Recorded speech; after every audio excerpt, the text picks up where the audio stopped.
ভোর 3:45 মুখ্যমন্ত্রীর দপ্তরে মেল আসায় রাজনীতি দেখছে রাজ্য। আন্দোলনকারী চিকিৎসকদের তরফে বুধবার ভোরে মেল পাঠানো হয় মুখ্যমন্ত্রীর দপ্তরে। এত ভোরে মেল আসা স্বাভাবিক নয়, এর পেছনে কি রাজনীতি আছে? প্রশ্ন তুললেন মন্ত্রী চন্দ্রিমা ভট্টাচার্য।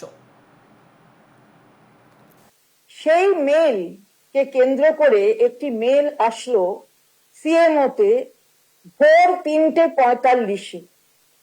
আমরা এটা প্রশ্ন করতে চাই যে কোন সিএমওতে কোন মেল 3:45 এই ব্যাপার নিয়ে আসা, এটা কি খুব স্বাভাবিক? নিশ্চয়ই নয়, সবাই মানবেন এটা। তাহলে কি এর পেছনে কোনো রাজনীতি লুকিয়ে আছে? আসলে রাজনীতি লুকিয়ে আছে বলেই তাই এই ধরনের ঘটনা প্রবাহ আমরা দেখছি।